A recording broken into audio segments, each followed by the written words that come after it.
on the Saturday or Sunday afternoon to assist our emergency responders in the mobile air monitoring effort. So that continued all afternoon up until about 5 or 6 o'clock, when we handed that off to a company called CTEH, which is a contracted air monitoring company for ITC. So I'll also say that in this situation, so we're looking at the air quality, the mobile air quality monitors, and something that we've been very concerned about is making sure that that information is public. So folks can go to and see the current readings for the TCEQ monitors. On the TCEQ website, we've posted that at Ready Harris, on our social media at Ready Harris, and also readyharris.org. And there you can see the link to the TCEQ monitors throughout our county to see what they're picking up.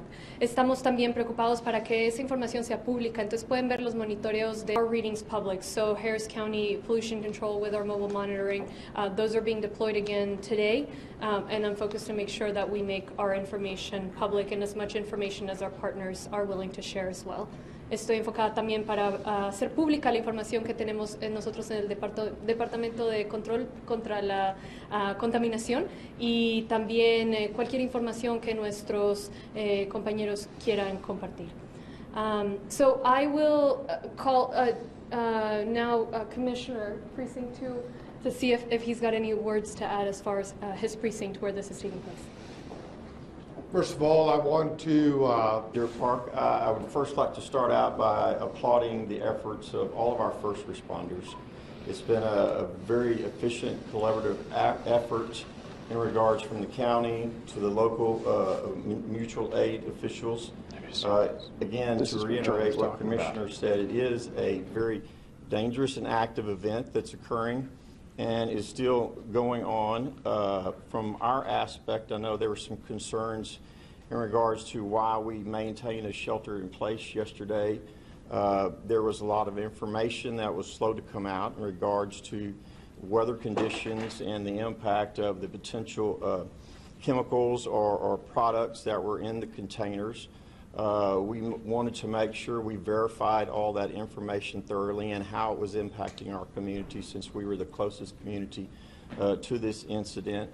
I know the county and everybody on a regional level have worked very hard to monitor again the air quality, which was a major concern of mine. And I know in our private conversation yesterday, it was a simple fact that I had to reiterate to her that from my perspective, there's not an option in regards to air quality, because I, of all, live less than a half a mile from industry partners.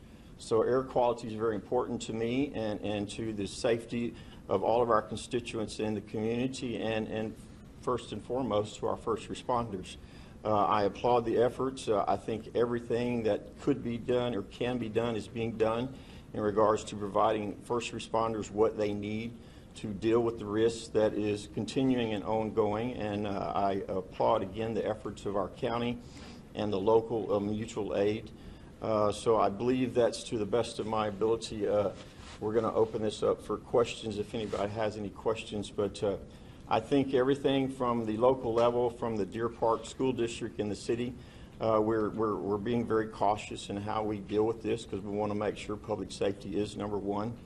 And so we look forward to the conclusion of this incident, and I would concur with the Commissioner as well. We should all be praying for our first responders, because it is somewhat a dangerous incident that is still occurring and ongoing, and we should all pray that this comes to a very safe conclusion sooner than not, to where there's no life lost in this event. There is mobile monitoring throughout the city of Deer Park, and I can verify in the city of Porte and Pasadena that's ongoing as we speak. Can you release that information? I have personally requested that ITC on their level release this, and I've just spoken when we came out of a meeting with the county that we need to address that and get that out. But to answer y'all's questions, there seems to be a question on whether or not the data that you're claiming on a fixed monitor, there is mobile monitoring as well, and that's again leading to my position of being very cautious yesterday in our decision process, was to verify this not from just one source. So there is mobile monitoring occurring in the city of Deer Park in many multiple locations to verify the concern of air quality. And can you talk to your citizens? Why'd you lift the shelter in place? Sorry about that. What assurance did you have? We had at least 3 different verifiable air quality monitoring that we wanted to double check overnight as well. The last report coming in approximately about 5:15 this morning, which led to us making the decision at this point to lift the shelter in place and open 225, because even though there's ongoing risk, we felt like it was best to do that, even though there should be concern. But again, the county, and I think to address that, we're dependent upon multiple aspects of that data to be confirmed, and at least from my perspective, I work very hard to make sure that's being done. But you're partially relying on the company who's behind this big conflagration to provide you this data, correct? No, it's an independent monitoring service that's been sourced by not only the city of Deer Park, but most of the region that's independent of ITC. Does anyone have confirmation on how many monitors are down right now? Well, no, we'd have to check. In fact, we can check right now. We can check. I do want to make sure that meteorologist provides an update on exactly explaining the fact that the plume is up high. So let me just talk a little bit about the air monitors. There's, I believe, 46 TCQ fixed air monitors. These are air monitors that are throughout Harris County on a day-to-day basis. The Deer Park one has not reported since 5 a.m., but we have been monitoring the other air monitors. There was... Clinton has been out since 9 a.m. That's the next closest. Oh, the Clinton one? So we've been monitoring multiple air monitors, especially on the south side of the county. We did see the increase in the numbers this morning, but the ones that have been reporting have also begun to decrease after that, and that is a very common occurrence around here on a clear, calm night with traffic. You do get an increase in the particulate matter and the pollution levels on mornings like we saw this morning. And since we have seen the sites that are working decline, in addition to the monitoring that is being done at the site, and all those levels remain below what we call 50, which is considered good air quality by TCQ standards, that is why the assumptions or the statements are being made that the air quality is still good. So what Jeff, are the recommendations? Dennis Spellman was covering Katy and covering Fort Bend. There was a smell even out in Katy this morning. I don't know if it was from the fire, and so I was wondering, has the wind's been dragging any of the chemicals out that way, and if they've been pushing it toward Fort Bend as well? Yeah, so the wind is out of the east, and so that is pushing the smoke and the plume toward the west or even the west-southwest. So pretty much along 225, just south or right near downtown, and then through Missouri City, Sugar Land, maybe even up to Katy. And so you have to imagine that at the fire point, it's a very narrow plume, and then over time, it spreads out horizontally and gets wider as it moves downstream. Is it possible that it's north enough to be into Katy as well? It could be. You know, it's thinner on the edges and kind of thick in the middle. So yes, you could be getting some of that, what I would say, residual edge plume up into the Katy area. One thing to keep in mind, especially for that area, as the winds shift a little bit to the east-southeast, that will bring that thicker portion of the plume a little bit further to the north during the afternoon today and into the evening. So more into downtown Houston, along the I-10 corridor, out to Katy, possibly even up into the Cypress area. But let me make it clear that that is well above the ground still. We're talking 4,000 feet above the ground once you get over to downtown Houston and out to the west side. We got a briefing at 1:30, so we probably have time for just one more question. So this will be dangerous for, the air quality will be dangerous for breathing until the particulates or until the plume drops. Any idea when that's going to occur?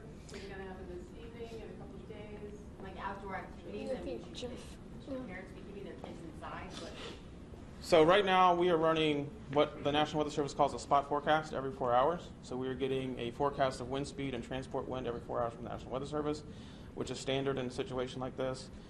In the plume modeling, the forecast for this evening, starting around 7 or 8 o'clock, does indicate the plume falling from around 3,000 or 4,000 feet down to around 300 or 400 feet, which is exactly what we saw this morning.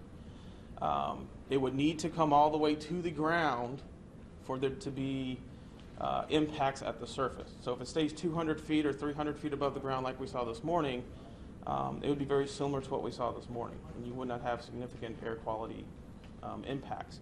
If it does come all the way to the surface, and again, the conditions would have to be ideal for that to happen, then there could be some air quality issues potentially in the thickest part of that plume. That's why we're going to continue to monitor it. That's why we're getting spot forecast every 4 hours and plume forecast. And those forecasts to go out to about 24 hours. And the good news in the situation we're dealing with is we're not looking at any significant weather changes. So a continued east wind through tonight, through tomorrow, even into tomorrow night. So this plume will continue to migrate off to the west. That's a fairly certain aspect. Right for us? Off to the west would be toward us and then west of us. So how's that good? It's not good. It's that we're getting forecast and that the weather pattern we're in is not changing a whole lot. This is a very stable weather pattern. So it's easy to see where this is going to be moving. So do we not want to go jogging or take the kids out today? Right now, there is not a warning from public health because, again, the levels are not at a level to warrant any changes beyond what localities are identifying. So if the plume were to come down, we will be ready to inform the community, but we don't want to alert the community prematurely, when there's no need for that, or alarm them. Right now, the situation is, that we're monitoring, we are trusting, but verifying all the different monitors. I just learned that ITC will be releasing their data momentarily as well. And we are watching very closely with our public health department if something were to change to where there is a need to issue any updates to the community as far as what they should be doing, we will issue this. But at this time, the plume is high enough that it's not having that impact. When you get the ITC data, you pass it along to us? Excuse me. We have your assurance that when you get that ITC data, that you will pass it along to us and the public. So the ITC is releasing the results. In this incident, they're focused on, they're the leads in the response. Will you release that to the public? I'm happy to, yeah, it's been released? Okay, thank you. So ITC information has been released. And we will be releasing our Harris County data. Dígame. ¿Cómo se le puede asegurar al público de Harris County que el aire, la calidad del aire es segura para ellos? En este momento lo que estábamos explicando es que el humo está suficientemente elevado que no está afectando la calidad aquí en la tierra, en la comunidad. En este momento son niveles seguros. Estamos observando por si fuera a bajar el humo, le vamos a avisar a la comunidad y en ese momento habrá información de nuestro Departamento de Salud Pública. Lo que hemos descubierto en este momento es que también la compañía ITC va a estar publicando información acerca de la calidad del aire y nosotros en el condado estamos verificando la situación, estamos también monitoreando la calidad del aire. So I want to thank all our partners. We're heading into a briefing. But thank you so much. Can I ask one for the mayor or the fire marshal? When did ITC tell you? Hang on a second. Hold a second. Well, just one He's quick got some point. information now. To answer your jogging question, if anybody in the community is out jogging, walking their dog or whatever, and the plume does happen to drop down where you're actually feeling physical discomfort, in the city you call 311, that's their complaint line. Or if you're in the county outside the city limits, you call our number, which is 713-920-2831, because we'll know about the problem and we'll go out there and investigate. And can I ask, for the mayor or the fire marshal's team, when did ITC tell you that there was a chance this was going to spread from 1 tank to 2 tanks to 7 tanks? We've had a tough time figuring out exactly what ITC has told folks, and I'm certain someone here could answer that question for us. ITC was in our EOC all day, so I don't think there was any scenario that ITC was keeping information. Most of the incidents of the information we were getting was from the Harris County Emergency Management Incident Team and responders that were on the scene of responding to the event. I think in many cases ITC was responding to the event no different than the rest of us were. Were they surprised that this spread from 1 tank to 7 tanks, or well, did you think again, that it was a fluid event that was occurring, and again was part of why I was saying there was a lot of precaution from our perspective of what we were dealing with through the deal, and so it was slow to get a lot of information in regards to how that would impact us. But of course, the county was working very closely with us to monitor that, and we're going to continue to monitor that. In And case can I hear from the fire marshal's team? I know, but this is a briefing too for lots of people who are watching. Maybe the fire marshal's team could just answer that question about when they were told about the danger and what chemicals were in those tanks. The county has been part of our hazmat team has been part of the Unified Command over there with ITC, and right now we're all working on containing the fire. Everybody is working in tandem. First responders are doing their best in responding, and we're focusing our part on making sure that we keep the community informed as far as air quality. Thank you all so much. How contained is the fire? Like what percentage of containment are we at? We're actually 1:30 briefing, so we can catch these folks are really important to the response. So we need to get them briefed so we can continue to provide accurate answers. Ted, over. How are you?